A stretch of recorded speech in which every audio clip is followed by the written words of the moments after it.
Hello and welcome to my homestead garden this beautiful April morning. I'm here by the washing line and I thought I'd share an update with you about what's happening here at the homestead after a really lovely sunny late March and early April. There's been so much growing, so much happening, so please join me. Here in the back garden, I've been doing a lot of hoeing and some hand weeding to keep the beds as clear as possible so that they're ready for planting when the plants are.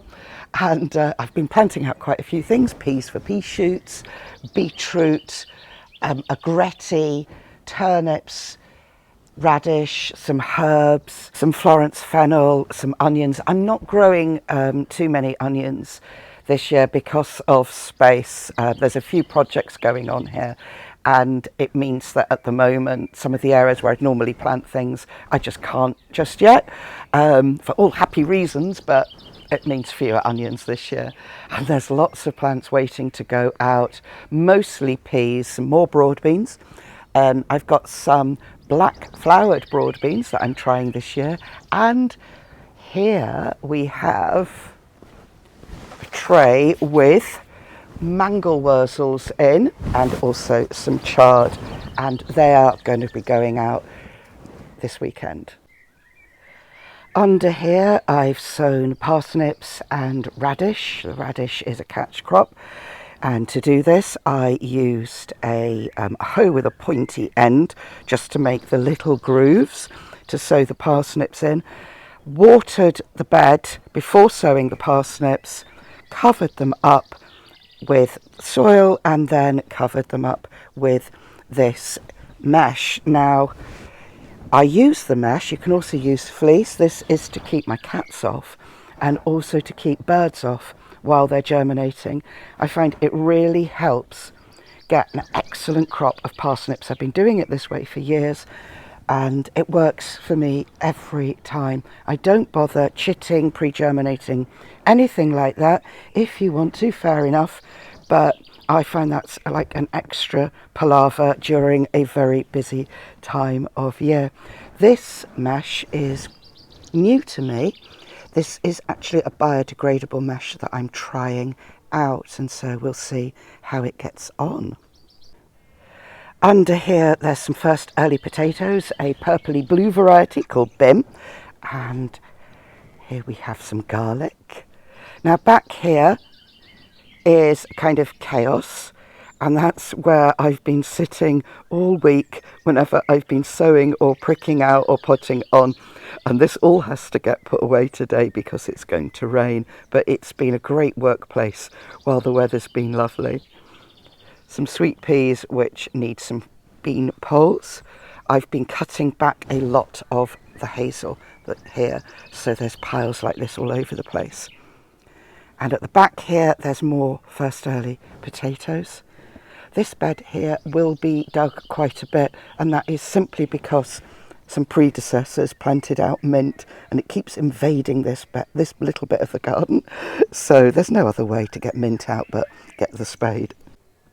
Here we have mostly overwintered broad beans and one little lonely kale. And you can see where I popped in some transplants that had been grown in modules. They're not as green and healthy. They're going a bit like, oh my goodness, what have you done to us? We don't like being outside. But I think they'll perk up very soon.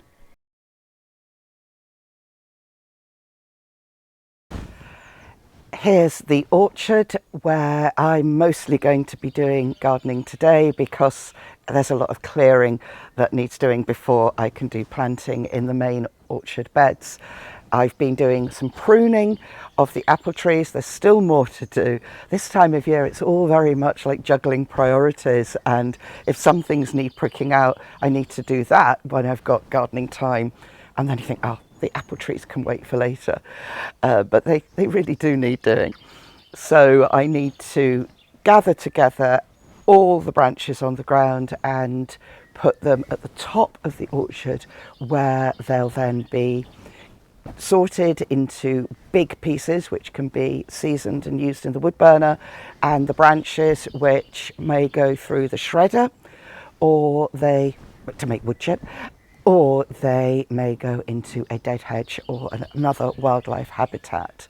This bit here, where I'm going to be cutting the grass, is quite ignored because this is where the new polytunnel is going to go. It's smaller than the other polytunnel that I have here, and this area needs preparing in readiness for that joy.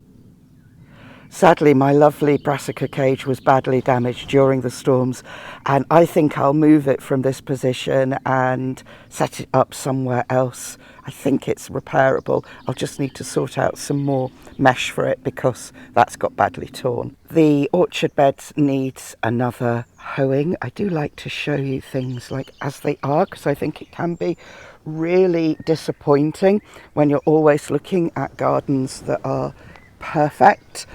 And this one definitely isn't. So here, because these branches have been here for a few weeks, you can see how the willow herb and some other weeds have sprouted. And they're going to be ever so easy to remove once I've moved these sticks out of the way. They'll go in the compost and make new compost for more growth. We've started cleaning the polytunnel using a long-handled brush. Actually, this bit was done by my sons, mostly, and then there's the rest of it to be done. It makes such a difference. Here in the fruit cage, the leaves are opening, the flowers are blooming, insects buzzing in and out. Got a bit more mulching to do, a couple more plants to pop in.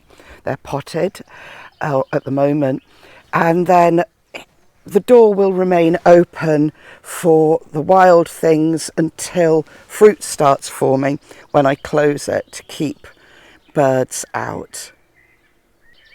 Gardening isn't about perfection, it's about growing what makes your heart sing and working with nature and, just doing the best you can and enjoying it.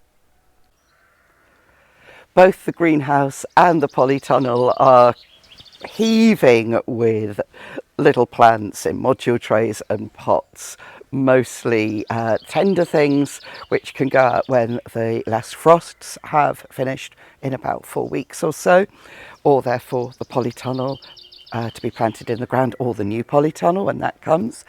And there's also quite a lot of things like brassicas. I've got some cabbages that are just about ready to plant out. It's such an exciting time. It's like constant movement of plants from one place to another, then their final home. It's been glorious. It's been absolutely amazing having sunshine. I mean, the thrill of getting your laundry dry. I mean, it's just absolutely brilliant.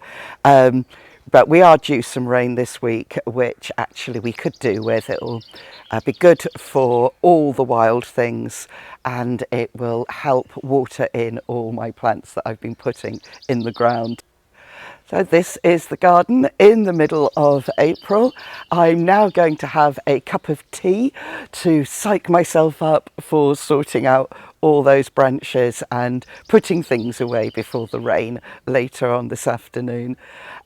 If you have any questions about growing your own food, then do please pop them in the comments, and happy gardening.